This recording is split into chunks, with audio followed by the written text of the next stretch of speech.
Hey, welcome back to another edition of the preview show. This week on the PGA Tour, we've got the Byron Classic, and on the European Tour, another new format, another new event in the Belgian knockout. Let's start with the Byron Classic and the PGA Tour. Obviously, Webb Simpson ran away with the Players' Championship, fabulous win. What was great about that course was it just showed there were different ways to do well. You had some of the big hitters up there. Webb Simpson, fabulous fact with him, he was penultimate in driving distance, but first in driving accuracy. So again, showing how you can win tournaments or win tournament on that particular golf course, just playing a different style of golf. I think that's what's been interesting about the PGA Tour in general this year. They've had a couple of venue changes for certain of their bigger events, and the Byron Nelson Classic is one of those, which is introducing different strategies and different ways to win. I think they kind of got a little bit formulaic over the years in, like, if you hit the ball long and you got decent wedge play, you're going to be a winner. There's kind of less intrigue about putting the ball in the right position on the fairway, which will give you better access into pins or better chances into certain pins and so on. So I think this week will be really fascinating because they're playing a course. There's a brand new course called Trinity Forest in Texas. And it will look like and will play like nothing else that they play all year. It is a almost sort of linksy type course in Dallas. Very, very fast, very, very firm. It's a Core and Crenshaw design. Core and Crenshaw are probably one of two or three of the preeminent golf course architects that are out there at the minute, and over the last 15, 20 years, they've been involved in like Bandon Dunes and Sand Hills, Stream Song out in the States. These are all kind of linksy-ish type courses that are becoming very in vogue in the States. So it's a course that is very well strategically thought out. There's lots of width. Fairways will be massive. It'll be a little bit Erin Hills light in that sort of width perspective, but it's about where you put the ball on the course. It's about the angles that you're coming in with your approach shots. So kind of the sort of player that will do well, I believe, this week is the one who thinks well around a golf course, can shape the ball both ways, and can just have the ball on a string effectively. So don't necessarily go for the long hitters. It's not necessarily going to be that type of course. I think because it's going to play fast and firm, I might see more sort of stinger 2 irons and those types of shots as well. So it's going to be a really intriguing watch, and certainly something that the majority of the PGA Tour are not going to be used to. The only slight downer even with this week is the field itself. The field is pretty weak. You've got Jordan Spieth there, and this is his home course, so he's a member of this course. So you've got Jordan and you've got Sergio. Kind of outside of those two, not really anybody there of any worth. You've got Matsuyama, but he's not really playing very well. Guys like Adam Scott, but Adam Scott is barely making the top 60 at the minute, and in fact he needs a good week this week to make sure he can get into the US Open. So that's kind of where the intrigue is at with this week. It's like, how's the course going to play? How are people going to play it?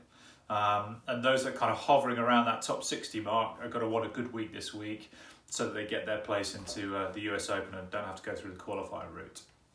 So kind of with that in mind, I think this course is going to suit people that will do well in the Open. The British Open, as American viewers will see it. But in the Open. So I look at those who've done well on links golf courses, and the other ones I would look at people who, for me, this is where I'm going, or certainly leaning towards, is the Australians who played in the Sandbelt.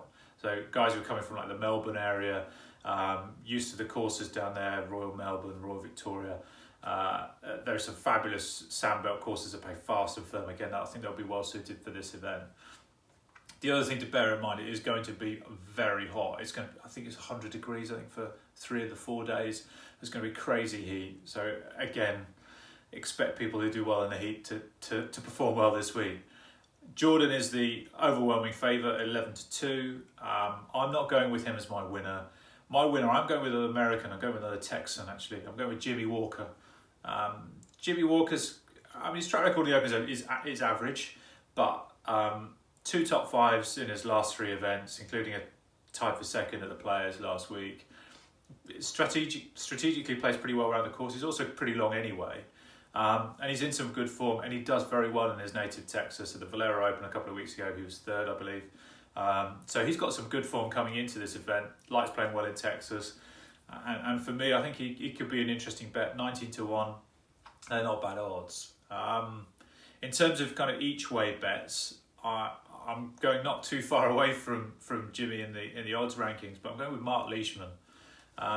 He's not played as well as I anticipated he would this year. He had a very, very good year last year. He's played okay, but he loves it fast and firm, and he was brought up on the sandbelt. So I just expect him to do well this week at 23-1, I believe. He's a very good each way bet. I was very close to picking him as my winner this week. If he'd had a little bit more form coming in, I probably would have gone with him. But certainly at 23-1, he's certainly worth a punt. Another name to keep an eye on here, and he's done very well already this year as a rookie, and only narrowly lost out on a playoff to Ian Poulter just before the Masters. That's Bo Hostler. Now Bo's at 30-1, and he, like Jordan Spieth, is a member at this course, so he'll know the conditions, he'll know the course. He's been in pretty good form all season long as a rookie. For me, I think he's the rookie of the year at this stage, at kind of the halfway point. Let's just see if he can kick that on. But I would expect him to perform pretty well throughout the year. And in terms of outsiders, again, the field is so weak, I was kind of not really sure where to go with an outsider. So I'm going to kind of give you maybe someone to watch out for. I'm not sure how well he'll really do, but he's shown a little bit of form in recent weeks, a couple of decent rounds. I know he's missed a lot of cuts this year because he doesn't play as much. But he's someone who loves it fast and firm, loves strategic golf. And this is the guy who's kind of advocating, look, let's look at golf courses properly as opposed to just getting these monsters and everyone smashing it 350 yards. There's Jeff Ogilvy. And he's something like 250-1. If I'm honest with myself, do I expect him to be there? No, but I think it's somebody to look out for. This is the sort of course he really wants to play, so I expect him to turn up this week and play pretty well. So it'll be interesting to see how Jeff does. Moving over to European Tours, this is a brand new event.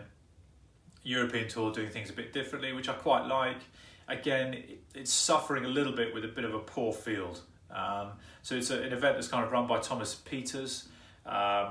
The format is 36 holes of stroke play, and then there's a cut after 36 holes with the top 64 going into a knockout round.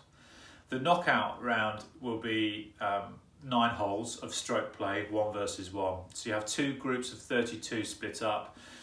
32 players will play the front 9, and then the other 32 players will play the back 9. And it's 1 versus 1 stroke holes, so you'll get 3 rounds on the Saturday.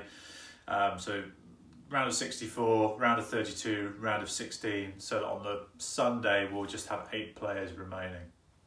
So it's an interesting different format. Sort of match play, but not really match play. Obviously, staying in the hole is going to be more important. So it's just a slightly different dynamic. It's not all or nothing that you'll see perhaps in some of the match play events. But I think it's a really interesting format. It'll be intriguing to see how it does over this next couple of days. And I'll certainly be tuning in. Probably not over the stroke play days, to be frank, but certainly over the weekend I'll be tuning in just to see how the tournament plays out. In terms of favourites, I think the top 2 favourites were Thomas Peters and Hugh Sloughtn. I quite like Hugh Sloughtn as somebody to look out for. He's just a steady pro, plays pretty decent golf. He's in quite good form already this season. The other name to look out for, I haven't checked the odds here, but I'll put them below. The other guy that I do like, I'm pretty sure he's playing, is Sam Horsfield. He did very well in the Super Sixes down in Perth. He had a very good showing there, which is a similar-ish type of format, although that was over obviously 6 holes and that was match play. So I would be intrigued to see how well he does. So I like the European Tour. I have to put a caveat. I love that the European Tour is doing these different things, and I think, as with the Byron Nelson Classic, it's just a shame it's fallen where it has. Like the week after the Players, where a lot of guys are taking a bit of rest off for a couple of weeks before they ramp up their US Open preparations. So it's a real shame for both events, because I think they could be both really interesting tournaments, and hopefully if they do well this year, then if us as viewers, the consumers, enjoy them, then maybe they'll get a better or more prime spot moving forward. But either way, I think it's going to be a fascinating week on both. Let me know below what you think about the format in the European Tour, and also what you think about the new course on the PGA Tour. I like that they're doing this type of thing. Too often the PGA Tour plays two similar courses, two similar styles, so the fact they're mixing it up a little bit is really interesting, and hopefully that continues moving forward. As always, comment below, welcome your thoughts. Cheers.